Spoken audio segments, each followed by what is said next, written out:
Pemirsa, kita masuk pada sesi kedua acara Jalan Budaya kali ini dengan topik Max Havelaar. Saya ingin ke Mas Aris. Gimana Mas Aris? Romantisme sastra, sejarah sastra di dalam buku Max Havelaar ini. Jadi ketika kita membaca novel Max Havelaar itu secara runtut itu kita akan merasakan bahwa ada pergulatan di situ, terus ada bagaimana cara melepaskan dari pergulatan itu. Artinya ada suasana yang dari suasana temaram menjadi ke satu titik terang. Walaupun itu berakhir dengan hal yang tragis. Yaitu justru karena nilai tragisnya itulah yang membangkitkan banyak orang untuk bersemangat bagaimana agar tidak mengalami hal yang tragis di dalam memperjuangkan nilai-nilai keadilan sosial. Itu coba akan kita pas. Jadi dampak dari buku Max Havelaar ini juga mempengaruhi penulis-penulis di Eropa untuk lebih sadar akan menuliskan tentang realitas, tidak hanya sebuah keindahan dan kesenangan pribadi. Demikian pula di Indonesia. Salah satu di Indonesia ini ke sebuah produk film itu adalah film yang sangat bagus sekali yang ditulis berdasarkan novel dari Pramudia Anantatur, judulnya Jalan Pos. Itu selain berupa novel juga dibuat dalam bentuk film dokumenter yang menceritakan pembangunan Jalan Pos mulai dari Anyer Panarukan yang dibangun pada zaman Dendels. Sisi menariknya adalah diakui pula bahwa jalan ini sangat strategis, sangat bisa menghubungkan jalur Pantura. Di samping itu juga berguna untuk jalur pertahanan pantai karena dibuat oleh Perancis yang pada saat itu menang atas Belanda untuk menahan serangan dari invasi Inggris. Nah, akan tetapi sisi lain dari itu banyak sisi-sisi hal yang tidak manusiawi yang terjadi pada saat pembangunan jalan tersebut. Seperti itu. Nah, itu dituliskan, itu menjadi hal sesuatu yang sangat menyentuh kita. Realitas. Terus yang kedua, ini memang agak melompat. Sejalan dengan itu, ini menulis hal seperti itu dituliskan juga oleh Ahmad Sobari, yaitu tentang trilogi Ronggeng Dukung Paro, menceritakan realitas yang terjadi pada saat masa transisi dengan tema yang sama, yaitu bagaimana panggilan nurani manusia untuk melihat keadilan dan rasa kemanusiaan. Saya rasa itu sisi menarik dari novel dari yang ditulis oleh Mutatuli. Gitu. Mungkin Pak Aris bisa memberikan gambaran, ada nggak sih kontradiksi di dalam novel itu sendiri atau bagaimana? Terima kasih. Maaf tadi saya ralat sebentar sedikit. Itu Ahmad Tohari. Ahmad Tohari. Dalam ini Max Havelaar itu kan mengangkat tentang perdagangan kopi. Saya amati namanya sama kayak maklar. Maklar. Memang maklar itu dari Belanda, tapi di sini kan orang kita dengan pandainya mengolah mengolah kata menjadi maklar. Jadi maklar ini dalam artian di sini maklar ya sebenarnya sebagai perantara, mediator lah segala macam itu maklar. Nah, dalam artian orang yang mengambil keuntungan dari keperluan orang. Keperluan orang di sini siapa? di sini ya pemerintah Hindia Belanda untuk membuat tanam paksa ya, untuk menanam tanaman komoditas yang bisa diambil ke Eropa.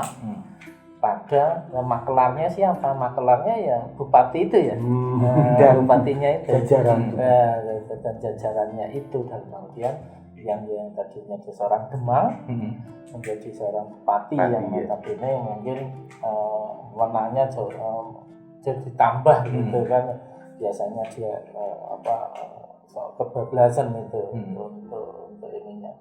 Nah, di sini untuk kontradiksi ya, dalam artian di sini ya kita melihat sesuatu tuh dalam artian dari sisi di mana kita melihat. Kalau pihak pemerintah sana ya merasa sangat terganggu dengan adanya itu kan, dalam artian karena dengan adanya Max Havelaar itu kritik yang sangat tajam dan direspon oleh masyarakat luas, terutama di Eropa itu. Ini ternyata Hindia Belanda melakukan sesuatu yang kurang baik, tidak manusiawi. Fakta di balik kenikmatan. Iya. Itu. Kemudian tadi sudah disinggung bahwa ada dalam Multatuli itu, kalau sebagai saya tuh mungkin bagi mereka itu Multatuli bukan sebagai seorang pengkhianat lah ya, jadi pengkhianat ya, karena membuka borok. Itu. Tapi bagi sisi kita menjadi seorang pahlawan. Nah, makanya saya akan mengatakan bahwa lawan atau kawan atau pahlawan atau pengkhianat itu jangan kita generalisir. Kita harus melihat dari mana. Ini seorang Multatuli yang notabene orang asing, orang Belanda, itu mau membangun atau empati dan simpati pada inlander atau warga rakyat pribumi ini, yang sangat membangun dengan tulisannya yang begitu tajam. Itu bagi saya satu pahlawan, karena akan membuka realitas, membuka wawasan, gitu loh. Dan artian di sini, dia menjadi pahlawan. Bagi saya pahlawan yang sangat luar biasa. Sangat luar biasanya apa? Itu tadi ada kebijakan tanam paksa menjadi politik etis. Itu tidak mudah untuk mengubah suatu kebijakan yang sudah bertahun-tahun, puluhan tahun itu kan ya, sudah puluhan tahun itu diubah oleh karena cuma satu buku aja.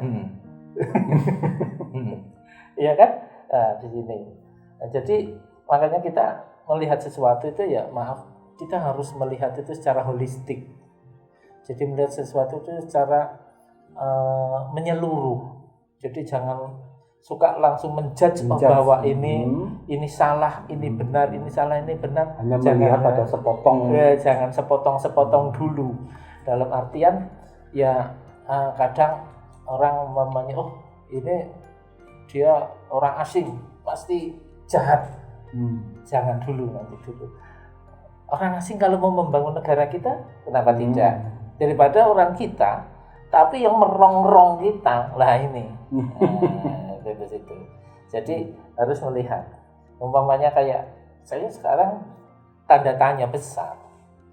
Daendels yang notabene dia itu membuat kerja rodi untuk membuat jalan dari Anyar Panarukan yang katanya 1000 km itu bisa terjadi. Sekarang yang menikmati siapa? Kita ini kan. Lah ini Daendels ini suatu pahlawan atau bukan? Ini kan satu hal yang menarik. Maksudnya kalau umpamanya sekarang umpamanya tidak ada Daendels, kayaknya itu tidak mungkin ada jalan itu. Karena kita ada suatu kejadian di pembikinan jalan tol di daerah Pantura itu, ada satu rumah yang tidak mau digusur.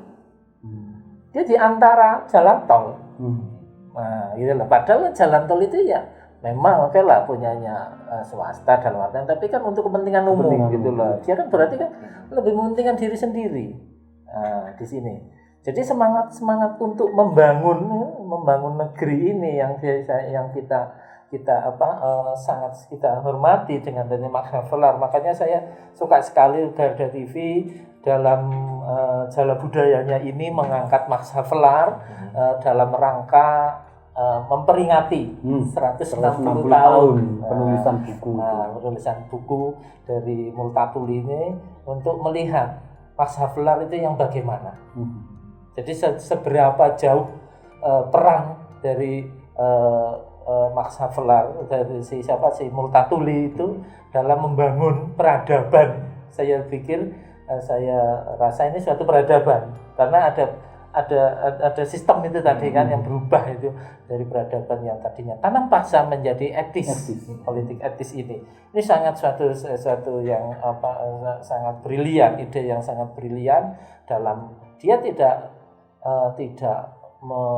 memberontaknya itu tidak dengan suatu kekerasan, tidak dengan senjata, angkat senjata untuk membunuh si Aceh. Ini nyatanya tidak ada yang terbunuh, iya kan? Padahal dia berjuang. Maaf ya dalam artian di sini kadang kan ada istilah jihad segala macam, maaf loh ya. Ini sedikit menyentil. Jadi jihad itu ya bukan perang. Jadi jihad itu ya bagaimana kita itu membangun jalan kita untuk membangun apa? Peradaban. Nah, peradaban yang mana? Peradaban kita dalam bernegara Kesatuan Republik Indonesia ini yang kita cintai ini. Terima kasih Mas Aris. Tadi dikatakan membangun peradaban. Kalau dibawa pada era sekarang seperti apa? Rohnya Multatuli itu sendiri buat para pihak yang harus bertanggung jawab terhadap pembangunan peradaban tadi. Belum menjawab itu, saya akan mengupas secara kesejarahan dampak dari apa yang sudah dilakukan oleh Douwe Dekker. Yang pertama adalah pada saat politik etis itu muncul politisi Belanda yang namanya Van de Veter. Terus ada yang namanya Henry van Cole dan Avendanon. Di mana mereka itu berorientasi kepada untuk meningkatkan derajat martabat warga inlander atau yang berada di wilayah koloni tersebut. Nah, ini dibuktikan dengan adanya fond atau donasi-donasi untuk membuat pendidikan. Gitu. Pendidikan. Salah satunya adalah adanya munculnya sekolah Kartini. Itu memang berkaitan dengan yang namanya Yayasan Van de Veter. Gitu. Dan gagasan-gagasan dari R.A. Kartini diakomodasi itu juga akhirnya di Eropa juga mendapatkan segmen pembaca sendiri. Ada dampaknya. Karena pada saat itu di Eropa juga muncul yang namanya gerakan feminis. Untuk berbicara tentang kesetaraan antara laki-laki dan perempuan. Itu teman-teman korespondensinya si Kartini Stella. Iya. Terus ada yang namanya sosok namanya Henry van Cole. Dia seorang anggota parlemen Belanda mengunjungi Indonesia, melihat realitas perkebunan di Indonesia. Nah, guidingnya itu hasil diskusi yang berasal dari laporan-laporan yang ditulis oleh si Douwe Dekker tersebut. Bagaimana realitasnya ini? Gitu.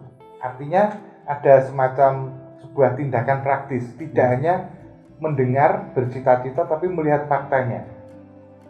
Nah, akan tetapi berkaitan dengan sistem itu sangat susah diubah karena itu istilahnya bagikan benteng Takeshi yang sangat kokoh. Itu ada hal yang menarik gitu.